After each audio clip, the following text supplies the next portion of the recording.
গভীর রাত। অনির্বাণ এবং দীপ্তির ঘুম ভাঙল হঠাৎ দূর থেকে ভেসে আসা একটা বীভৎস হাসি শুনে, যা কোনো স্বাভাবিক মানুষের সম্ভব নয়। তারা বিছানায় উঠে বসল। দূর থেকে হঠাৎ একটা চিতার আগুন অস্বাভাবিকভাবে জ্বলে উঠেছে। দূর থেকে ভেসে আসা হাসির স্বর যেন শ্মশানের নিস্তব্ধতাকে ভেঙে চুরমার করে দিচ্ছে। হঠাৎই কোথা থেকে একদল বাদুড় এসে তাদের ঘরে প্রবেশ করলো।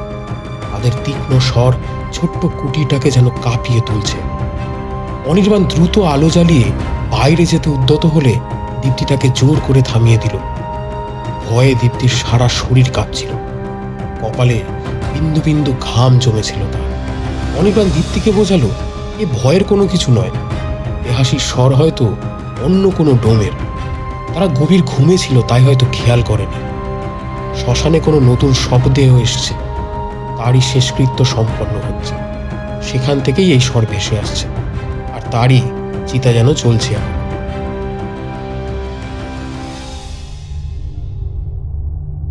নমস্কার। গল্পকথা ও কাহিনীর আজকের নিবেদন প্রিয়া ঘোষের লেখা গ্রাম বাংলার ভৌতিক কাহিনী রক্তকালীর ঘাট। প্রত্নতাত্ত্বিক অনির্বাণ ও লোককথা গবেষক দীপ্তি বেরিয়ে পড়ে রক্তেশ্বরী মন্দিরের ভয়ঙ্কর রহস্য উদ্ধার করতে। রহস্যের আড়ালে কি ভয়ঙ্কর সত্য তারা খুঁজে পাবে, কি হবে তাদের শেষ পরিণতি। গল্পটি আপনাদের ভালো লাগলে অনুগ্রহ করে চ্যানেলটিকে সাবস্ক্রাইব করুন এবং ভিডিওটিকে লাইক করার মাধ্যমে আমাদের পাশে থাকুন, এবং অবশ্যই ভিডিওটিকে হাইপ করতে ভুলবেন না। শুরু হচ্ছে আজকের গল্প রক্তকালীর ঘাট।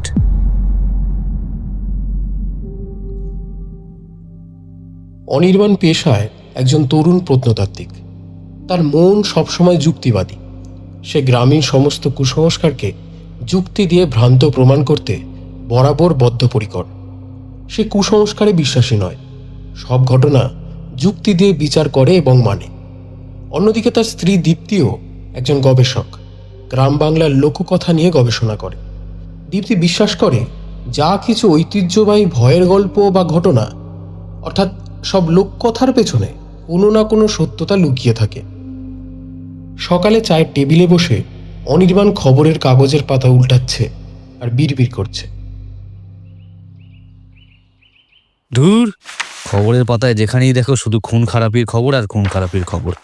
ধুর, খবর পড়াই ছেড়ে দিতে হবে। রোজ রোজ এই একই খবর, এছাড়া নতুন কোনো খবরই নেই। দীপ্তি রান্নাঘর থেকে হাত মুছতে মুছতে একটা চেয়ার টেনে বসল। কি হলো আবার তোমার? মুখে এত বিরক্তির ছাপ। সকাল সকাল এত খুন খারাপির খবর মুডটাই নষ্ট করে দেয়। কি আর করা যাবে, যা ঘটছে চারিদিকে। অনির্বাণ খবরের কাগজটা ভাঁজ করে রেখে বলল, তা যা বলেছ। ওহো, তোমায় তো একটা কথা বলতেই ভুলে গেছি। কাল রিতমের সাথে দেখা হলো, ওর থেকে একটা ঘটনা জানতে পারলাম। কি ব্যাপারে? হিজলপুরে নাকি বেশ কিছুদিন ধরে একটি অদ্ভুত ঘটনা ঘটছে।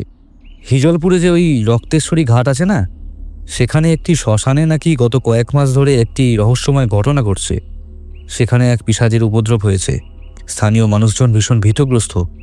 তারা মনে করছে নাকি কোনো শ্মশান পিশাচের লীলা, তাই ওই স্থান এড়িয়ে চলছে তারা। সেখানে একবার যেতে হবে, বুঝলে। এ মানুষের লোককথা ছাড়া কিছু না।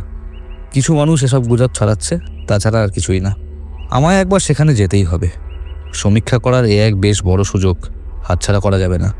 আর তাছাড়া মানুষের ভয়টাও কেটে যাবে সবকিছু প্রমাণ হলে। কি বলছো কি? শ্মশান পিশাচের লীলা? লোকমুখে তো তাই ছড়াচ্ছে। এ মানসিক ভয় ছাড়া আর কিছুই না। না অনির্বাণ, সবটা অভাবে বিচার করো না। এর পেছনে নিশ্চয়ই কোনো কারণ আছে, নয়তো গ্রামের সকলে মিলে এত ভীতগ্রস্ত হতো না এবং সবার মুখে এই কথা শোনা যেত না। অনির্বাণ দীপ্তির কথা শুনে একটু ভ্রু কুঁচকে বলল, আচ্ছা, সেখানে গেলেই বোঝা যাবে আসল ঘটনাটা কি। আমিও যাব তোমার সাথে। তুমি যাবে? হ্যাঁ, আমিও যেতে চাই তোমার সাথে। আমিও জানতে চাই এই ঘটনার আসল সত্যতা কি। শুধুমাত্র লোকের মুখে ছড়ানো গুজব, নাকি এর পিছনে কোনো কারণ আছে? অনির্বাণ কিছুক্ষণ ভেবে উত্তর দিল, আচ্ছা, ঠিক আছে, চলো দুজন মিলে গেলে এই রহস্য উদ্ঘাটন করতে অনেকটাই সুবিধা হবে।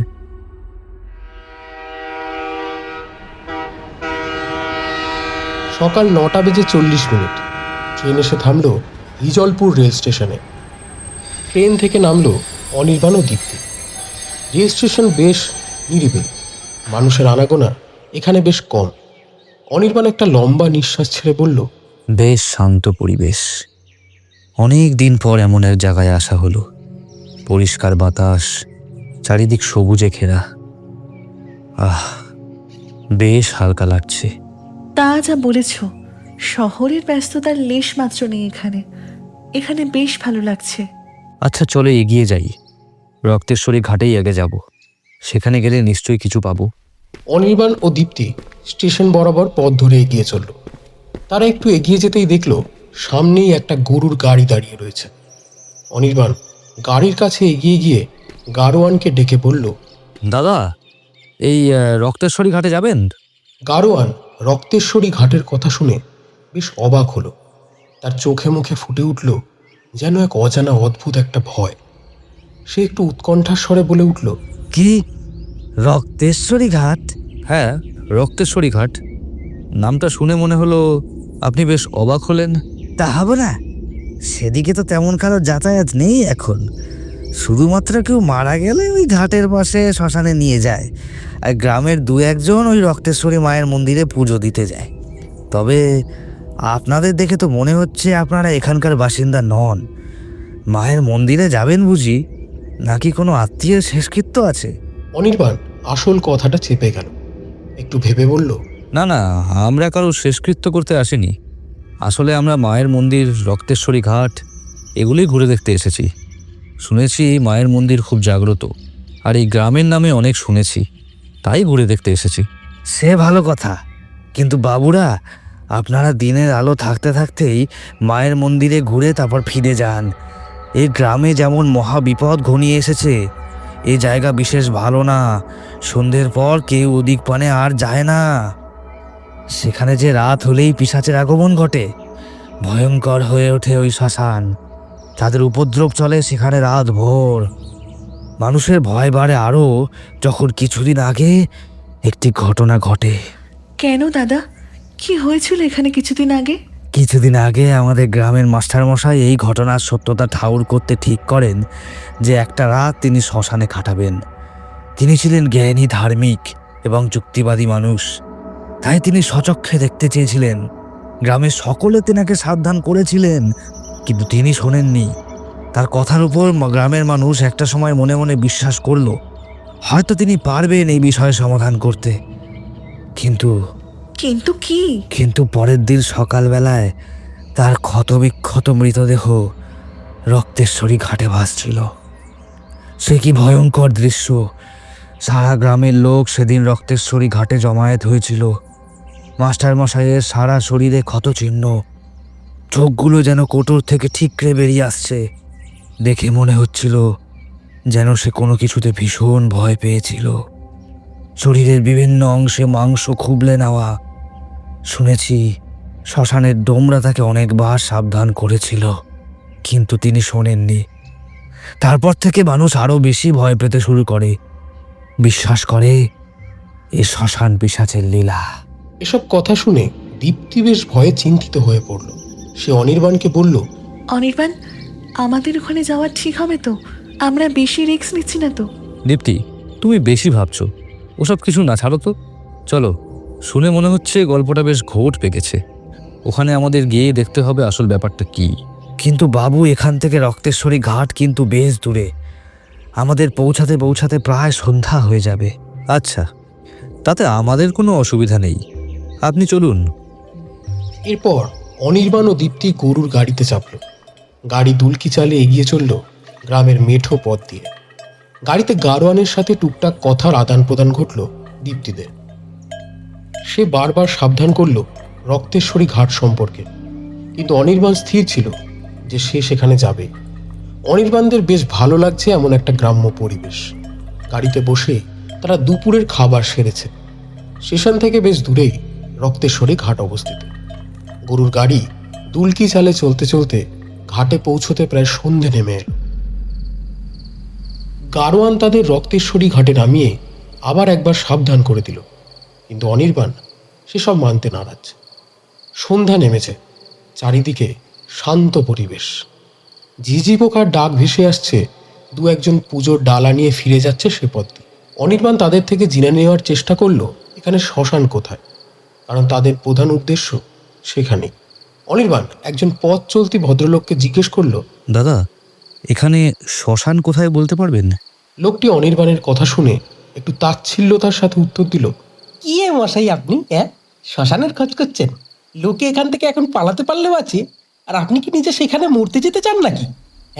লোকটির কথা শুনে অনির্বাণ খুব বিরক্ত হলো। আহা, মরতে যাব কেন? আপনার যদি জায়গাটা জানা থাকে তবে একটু বলুন। কি আজব রে, নিজেই ওই ভয়ঙ্কর জায়গাটায় যেতে চাইছে। এই জানেন না নাকি সেখানে যে পিশাচের উপদ্রব হয়েছে? যে প্রাণটা দিতে চাচ্ছেন নাকি? প্রাণ নিয়ে ফিরতে চাইলে তাড়াতাড়ি এখান থেকে চলে যান। আরে মশাই, আপনি বলুন না শ্মশানটা কোথায়। এই জন্য কারো ভালো করতে নেই, আমার সাবধান করার কথা আমি করে দিলাম। যাই হোক, দেখুন এই যে এখান থেকে সোজা গেলে একটা বাঁশবাগান পাবে, সেই বাঁশবাগান পেরোলেই শ্মশান। যান। লোকটা যাওয়ার আগে আবারও অনির্বাণদের সাবধান করে দ্রুত সেখান থেকে চলে গেল। লোকটি চলে যেতে অনির্বাণ বিড়বিড় করে বলল, অদ্ভুত লোক, যত সব। এরপর তারা লোকটির দেখানো পথ ধরে হাঁটতে শুরু করলো। অমাবস্যার রাত, চারিদিকে ঘুটঘুটে অন্ধকার। অনির্বাণ তার টর্চের আলো জ্বালল। বাঁশের ঝোপের থেকে শেয়ালের ডাক ভেসে আসছে। বাঁশ ঝোপের মাঝের রাস্তা দিয়ে এগিয়ে চলেছে তারা। জোনাকির আলো ভাসছে বাতাসে। চারিদিক কেমন ছমছম একটা পরিবেশ। এমন একটা ভারী পরিবেশের নিঃসঙ্গতা কাটিয়ে দীপ্তি বেশ উৎকণ্ঠিত কণ্ঠে বলে উঠল, অনির্বাণ, আমার গাটা কেমন যেন ছমছম করছে, বেশ ভয় লাগছে। তার উপর গাড়োয়ান দাদা গ্রামের ওই লোকটা আমাদের বারবার সাবধান করলো। আমাদের যাওয়াটা ঠিক হচ্ছে তো? অনির্বাণ জানে দীপ্তি বেশ নরম মনের মানুষ, তবুও তাকে সাহস দেওয়ার জন্য বলল, এ কি দীপ্তি, তুমি না একজন গবেষক? তুমি এত ভয় পেলে চলবে কি করে? কিন্তু কি করব, আগে তো কখনো এমন পরিবেশে গবেষণা করতে আসিনি, আর তাও এবার রাতের বেলাতে। তুমি চিন্তা করো না, কিচ্ছু হবে না, আমি আছি তো। তারা গভীর রাতে শ্মশানে পৌঁছল। শ্মশানের পরিবেশ গুমোট চাপা প্রকৃতির। এই প্রাচীন শ্মশানটি জনমানব শূন্য। এখন শুধু দূরে একটি চিতার আগুন তখনও জ্বলছে, তার থেকে মৃদু ধোঁয়া দেখা যাচ্ছে। সারা শ্মশানে ছড়িয়ে ছিটিয়ে রয়েছে মৃতদেহের খুলি। এর মধ্যে তাদের পাশ কাটিয়ে চলে গেল আরেক দল মানুষ একটি শবদেহ নিয়ে। তাদের একটি বাবলা গাছের নিচে ঘুটঘুটে অন্ধকারে দাঁড়িয়ে থাকতে দেখে শ্মশানের প্রবীণ ডোম শম্ভু এগিয়ে এলো। আপনারা আপনারা কারা? এইখানে এত রাতে কি করছেন? আসলে আমরা কলকাতা থেকে এসেছি। আমরা এই স্থান সম্পর্কে গবেষণা করতে এসেছি, এখানে ঘটে চলা সমস্ত ঘটনা নিয়ে। ও দীপ্তি, আর আমি অনির্বাণ। কিন্তু এখানে এত রাতে থাকাটা আপনাদের কিন্তু ঠিক হবে না বাবু। আপনারা যে পিশাচের কথা শুনে এখানে এসেছেন, সে কোনো সাধারণ আত্মা নয়। এ হলো ব্রহ্ম পিশাচ, যার ক্ষুধা শুধু মাংসের নয়, এক আত্মার ক্ষুধা। যে কোনো সময় এখানে বিপদ ঘটতে পারে। আপনারা বুঝতে পারছেন না, আপনারা এই বিষয় নিয়ে গবেষণা না করাই ভালো। কারণ এখানে এর আগেও একবার এক মাস্টার মশাই এসেছিলেন। তার করুণ পরিণতি আমরা নিজের চোখে দেখেছি বাবু। তাই আপনাদেরকে বারবার বলছি, এখান থেকে চলে যান, চলে যান, চলে যান। কিন্তু অনির্বাণ শম্ভুর কথা গুজব হিসেবে উড়িয়ে দিল। শম্ভুকে অনুরোধ করলো তাদেরকে যেন সেই রাত্রে শ্মশানে থাকতে দেওয়া হয়, তাদের প্রয়োজন এই সমীক্ষার। অবশেষে শম্ভু রাজি হলো তাদেরকে শ্মশানে থাকতে দেওয়ার জন্য। সে তাদের থাকার ব্যবস্থা করল। অনির্বাণ ও দীপ্তির থাকার ব্যবস্থা হলো শ্মশানের পাশে একটি পরিত্যক্ত ছোট কুটিরে। অনির্বাণ ঘুমানোর আগে তার ব্যাগ থেকে রেকর্ডার ও ক্যামেরা বার করে সেগুলো সেট করল। গভীর রাত। অনির্বাণ এবং দীপ্তির ঘুম ভাঙল হঠাৎ দূর থেকে ভেসে আসা একটা বীভৎস হাসি শুনে, যা কোনো স্বাভাবিক মানুষের সম্ভব নয়। তারা বিছানায় উঠে বসল। দূর থেকে হঠাৎ একটা চিতার আগুন অস্বাভাবিকভাবে জ্বলে উঠেছে। দূর থেকে ভেসে আসা হাসির স্বর যেন শ্মশানের নিস্তব্ধতাকে ভেঙে চুরমার করে দিচ্ছে। হঠাৎই কোথা থেকে একদল বাদুড় এসে তাদের ঘরে প্রবেশ করলো। তাদের তীক্ষ্ণ স্বর ছোট্ট কুটিটাকে যেন কাঁপিয়ে তুলছে। অনির্বাণ দ্রুত আলো জ্বালিয়ে বাইরে যেতে উদ্যত হলে দীপ্তি তাকে জোর করে থামিয়ে দিল। ভয়ে দীপ্তির সারা শরীর কাঁপছিল, কপালে বিন্দু বিন্দু ঘাম জমেছিল তার। অনির্বাণ দীপ্তিকে বোঝালো এ ভয়ের কোনো কিছু নয়, এ হাসির স্বর হয়তো অন্য কোনো ডোমের। তারা গভীর ঘুমে ছিল, তাই হয়তো খেয়াল করেনি। শ্মশানে কোনো নতুন শবদেহ এসছে, তারই শেষকৃত্য সম্পন্ন হচ্ছে। সেখান থেকেই এই স্বর ভেসে আসছে, আর তারই চিতা যেন চলছে এখন। সেই রাত কোনো রকমে কাটিয়ে পরদিন সকালে অনির্বাণ এবং দীপ্তি গ্রামের প্রান্তে অবস্থিত জীর্ণ রক্তেশ্বরী মন্দিরে গেল। মন্দিরটি রক্তেশ্বরী ঘাট থেকে কিছুটা দূরেই অবস্থিত। মন্দিরের চারিদিকে শুনশান নিস্তব্ধতা, মানুষের দেখা নেই দূর দূরান্তে। বাবলা বনের মাঝে দাঁড়িয়ে রয়েছে এই জীর্ণ ভাঙাচোরা রক্তেশ্বরী মায়ের মন্দির। মন্দিরের ওপরে রয়েছে লাল রঙের ধ্বজা, দেওয়ালে পুরনো দিনের কারুকার্য, বারান্দায় ঝুলছে বড় একটা ঘণ্টা। রক্তেশ্বরী মায়ের কি অপরূপ রূপ! তার রক্তবর্ণ ললাট নেত্র, তা থেকে যেন আগুন ঝরছে। গায়ের রং মিশমিশে কালো, কোমর পর্যন্ত বিছানো তার কেশ। তারা মন্দিরের সামনে গিয়ে প্রণাম করতে দেখল মায়ের আরাধনা করছে একজন বৃদ্ধ পুরোহিত। তাদেরকে মন্দিরে দেখে পুরোহিত মশাই বলে উঠলেন, আয় আয়, মা তো তোদেরই অপেক্ষা করছিল। হায়, পুরোহিতের কথা অনির্বাণরা কিছুই বুঝে উঠতে পারল না। অত চিন্তা করিস না, এখানে ঘটে চলা পিশাচের লীলা একমাত্র তোরাই থামাতে পারবি। এ যে ভবিতব্য ছিল, মাই সে তোদের এখানে এনেছে বেটা। তোরা শ্মশানের কুটিরে এসে রয়েছিস, তাই না? অনির্বাণ অবাক হয়ে গেল। পুরোহিত মশাই এত কিছু জানেন কিভাবে? তাদের মুখে প্রশ্নবোধ দেখে পুরোহিত মশাই নিজেই উত্তর দিলেন, তোরা ভাবছিস আমি কিভাবে এত কিছু জানলাম, তাই তো? হ্যাঁ, মানে পুরোহিত মশাই, আপনার সাথে তো আমাদের আজ অব্দি কোনোদিন দেখা হয়নি। তাহলে মানে কি করে সম্ভব আপনার? এ গ্রামের সকলে আমায় ভট্টাচ পুরোহিত বলে। গ্রামে সকলে বলে আমি নাকি ত্রিকালদর্শী। আমি নিজেও জানি না এ কোন শক্তির প্রভাবে এ ঘটনা সম্ভব হয়, কিন্তু আমি আগে থেকে সবকিছু আঁচ করতে পারি এবং দেখতেও পাই। তার মাধ্যমেই তোমার আসার কারণ ও উদ্দেশ্য আঁচ করতে পেরেছি। আচ্ছা, তোমরা কি জানো এই মা রক্তেশ্বরী নামে কেন এত পরিচিত হলো? আর ওই ঘাট কেনই বা রক্তেশ্বরী ঘাট নামে পরিচিত হলো, জানো? দীপ্তি আগ্রহ নিয়ে জিজ্ঞাসা করল, কেন পুরোহিত মশাই? আসলে বহু বছর আগে এই মায়ের পুজো শুরু হয় এক ডাকাতের হাত ধরে। শোনা যায় তখন সেই ডাকাত প্রতি বছর নির্দিষ্ট একটি অমাবস্যার রাতে মায়ের কাছে পাঁঠা বলি দিত। সেই পাঁঠার রক্তই মাকে অর্পণ করত। তারপর সেই পাঁঠার কাটা মুন্ডু ওই ঘাটে ভাসিয়ে দেওয়া হতো।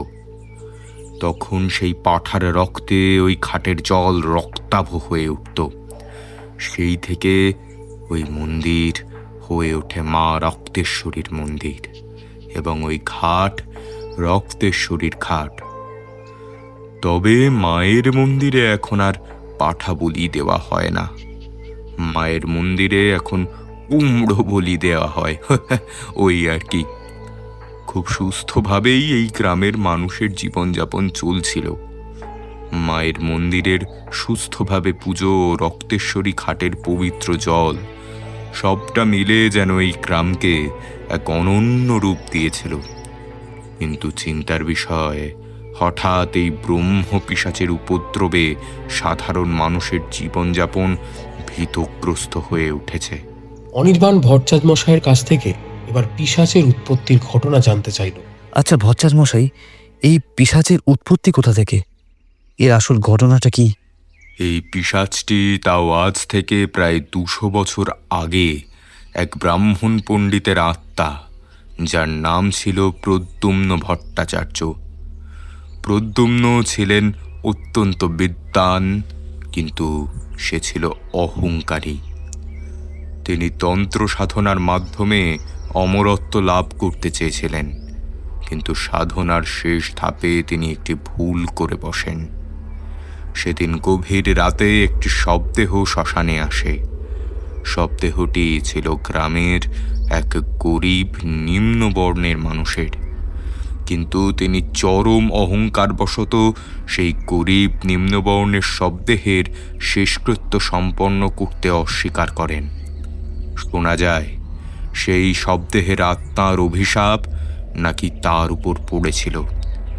সেদিন প্রবল দুর্যোগের রাত। প্রদ্যুম্ন ঠিক সাধনা সম্পূর্ণ করার পূর্ব মুহূর্তে প্রবল বজ্রপাত সহ বর্ষা নামে। সেই বজ্রপাতে প্রদ্যুম্ন সেই রাতে মারা যায়। অকাল মৃত্যু এবং অসম্পূর্ণ তন্ত্র সাধনার কারণে প্রদ্যুম্ন পরিণত হয় এক ভয়ঙ্কর ব্রহ্মপিশাচে। এই ব্রহ্মপিশাচের ক্ষুধা শুধু মানুষের শরীরের উপর নয়, এটি মানুষের জ্ঞানের ওপর, এবং সেই জ্ঞানের ওপরেও সে প্রতিশোধ নিতে চায়। ভট্টাচার্য মশাই অনির্বাণকে সাবধান করল যে পিশাচটি জ্ঞানীর রক্ত এবং তীক্ষ্ণ বুদ্ধিসম্পন্ন মানুষের আত্মাকে সবচেয়ে বেশি লক্ষ্য করে। তিনি অনির্বাণকে একটি বিশেষ রক্ষা কবচ দিলেন, যা অনির্বাণ অবজ্ঞার সাথে নিজের পকেটে ভরে নিল, হাতে না বেঁধে। এরপর অনির্বাণ ও দীপ্তি আবার কুটিরে ফিরে আসলো। গভীর রাতে অনির্বাণ তার গবেষণার কাজে আরো গভীরভাবে মন দেয়। তার রেকর্ডিংয়ে মানুষের হাসির শব্দ এবং কিছু অচেনা মন্ত্রের ফিসফিসানি ধরা পড়ে। সে কুটিরের বাইরে একটা পচা গলা মাংসের গন্ধ পায়। হঠাৎ সেই সময় তার ক্যামেরা বিকল হয়ে যায়। সে যখন ক্যামেরাটা ঠিক করছিল, দীপ্তি ঘুম ভেঙে দেখল কুটিরের বাইরে দরজায় একটা লম্বা অস্পষ্ট ছায়া তাদের দিকে ঝুঁকে রয়েছে। কি কে কে ওখানে? অনির্বাণ দীপ্তির চিৎকার শুনে দ্রুত আলো জ্বালল, কিন্তু সেখানে কাউকে দেখতে পেল না। শুধু দরজার বাইরের মাটিতে রক্তের মতো লাল রঙে 3টে আঙুলের ছাপ তারা দেখতে পেল। সেই রাত কোনোভাবে কাটতেই পরদিন সকালে তারা শম্ভুডোমের সাথে দেখা করতে যায়। কিন্তু সেখানে পৌঁছতে শম্ভুডোম অনির্বাণকে দূর থেকে ইশারা করে চলে যেতে বলল। তার চোখে মুখে তখন গভীর ভয়। সে মুখ না খুলে শুধু হাতে ইশারা করে বোঝালো পিশাচ এখন কাছাকাছি আছে, তাই এখান থেকে চলে যেতে। অনির্বাণ সেখান থেকে না যেতে চাইলে দীপ্তি জোর করে তাকে সেখান থেকে নিয়ে গেল। অনির্বাণকে জোর করে টানতে গিয়ে দীপ্তি একটা পাথরের সাথে হোঁচট খেয়ে পড়ে গেল। দেখল প্রাচীন একটা বট গাছের নিচে এসে পড়েছে। অনির্বাণ দ্রুত তাকে টেনে তুলল। এ কি দীপ্তি, তোমার লাগেনি তো? পড়ে গেলে কিভাবে? দীপ্তিকে ধরে তোলার সময় অনির্বাণ খেয়াল করল নিচে মাটিতে কিছু লেখা খোদাই করা আছে। অনির্বাণ সাবধানে মাটি পরিষ্কার করতে করতে এসে আবিষ্কার করল একটা জীর্ণ পাণ্ডুলিপি, যার ওপর বড় বড় করে লেখা রয়েছে শ্মশান সংহিতা। সেই পাণ্ডুলিপিতেই লেখা রয়েছে ব্রাহ্মণ প্রদ্যুম্ন ভট্টাচার্যের নাম। তার মানে এটা ওই ব্রাহ্মণ প্রদ্যুম্ন ভট্টাচার্যের লেখা। আর এটা দেখে যতটা মনে হচ্ছে একটি তন্ত্র সাধনার বই। হয়তো তারই সাধনার সব কথা এখানে লেখা আছে। দেখেছ, এটা লোককথা নয়। তার মানে ভট্টাচার্য মশাই যা বলেছেন সবটাই সত্য। এই ব্রহ্ম বিশ্বাস, আমাদের সাথে ঘটে যাওয়া অদ্ভুত সব ঘটনা, সবেরই একটা নির্দিষ্ট কারণ রয়েছে। তবে যা বুঝছি, এই পাণ্ডুলিপিটাই সব রহস্যের চাবিকাঠি। অনির্বাণ পাণ্ডুলিপিটা মনোযোগ দিয়ে পড়তে শুরু করলো এবং সে বুঝতে পারল এই লেখাগুলোর ভাষা অত্যন্ত জটিল এবং এতে এমন কিছু তন্ত্রমন্ত্রের উল্লেখ আছে যা মানব জাতির পক্ষে মারাত্মক হতে পারে। পাণ্ডুলিপিটা পড়ার সময় তার মনে হলো তার যুক্তিবাদী মনটা কেউ যেন দ্বিধাগ্রস্ত করে তুলেছে। সেই রাত্রে অনির্বাণ কুটিরে বসে পাণ্ডুলিপিটার সমাধান করতে শুরু করলো। ঠিক রাত 3টে সে একটি নির্দিষ্ট মন্ত্র উচ্চারণ করার কাছাকাছি পৌঁছালো। ঠিক তখনই কুটিরটা অদ্ভুতভাবে কাঁপতে শুরু করলো। বাইরে ভয়ানক বাতাসের শব্দ শোনা গেল। শ্মশানে জ্বলন্ত চিতা হঠাৎ নিভে গেল। কুটিরের দরজা সশব্দে ভেঙে গেল। দরজার সামনে এসে দাঁড়িয়েছে একটি বীভৎস সত্তা। লম্বা শুকনো শরীর, মুখে পচনের ছাপ, চোখ জ্বলন্ত অঙ্গারের মতো লাল। এটিই তো সেই পিশাচ, প্রদ্যুম্ন ভট্টাচার্য। পিশাচটি সরাসরি অনির্বাণের দিকে তাকিয়ে এক বীভৎস হাসি হাসল। দীপ্তি ভয়ে কাঁপতে কাঁপতে ভট্টাচ মশাইয়ের দেওয়া সেই রক্ষা কবচটি বের করে পিশাচের দিকে ছুঁড়ে দিল। কবচটি পিশাচের শরীরে লাগতেই সে আর্তনাদ করে উঠল, কিন্তু সম্পূর্ণভাবে দুর্বল হলো না। ব্রহ্ম পিশাচের ক্ষমতা শারীরিকের থেকেও মানসিকভাবে অনেক বেশি হয়। পিশাচটি চিৎকার করে উঠে বলল, আমি তো এই জ্ঞানের জন্যই অপেক্ষা করেছিলাম। জ্ঞান জ্ঞান আমার অসম্পূর্ণ সাধনা তোর মস্তিষ্কের মাধ্যমে আজ সম্পূর্ণ হবে। পিশাচটি তার পচনশীল হাত বাড়িয়ে দিল অনির্বাণের দিকে। অনির্বাণ তখন পাণ্ডুলিপির মন্ত্রটি শেষ করার চেষ্টা করছিল, কারণ সে বুঝতে পেরেছে পিশাচের মুক্তি এখানে। পিশাচটি যখন অনির্বাণকে আক্রমণ করতে উদ্যত হলো, তখন তার মনে পড়ল ভট্টাচ মশাইয়ের কথা। পিশাচটি জ্ঞানের মাধ্যমে মুক্তি পেতে চায়। যদি অনির্বাণ মন্ত্রটি সম্পন্ন করে, তবে সে হয়তো পিশাচটিকে মুক্ত করতে পারবে, কিন্তু তা হবে শুধুমাত্র সে নিজের জ্ঞান এবং জীবন উৎসর্গ করলে। অনির্বাণ দ্বিধায় ভোগে। তার যুক্তিবাদী মন চায় রহস্য সমাধান করতে, কিন্তু তার বাস্তবিক মন চায় বাঁচতে।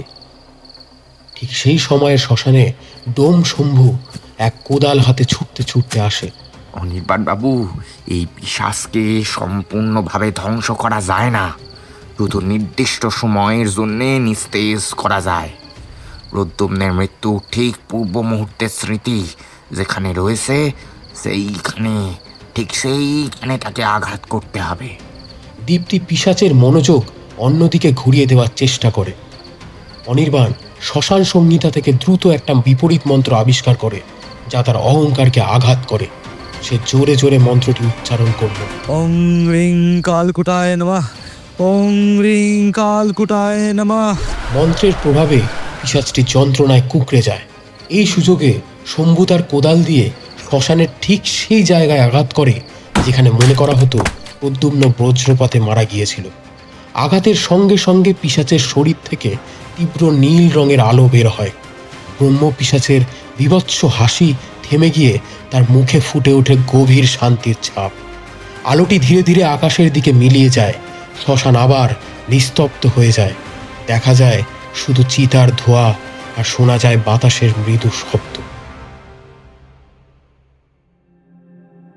অনির্বাণ, দীপ্তি ও শম্ভু তিনজনই হাঁপাতে হাঁপাতে কুটিরে ফিরে আসে।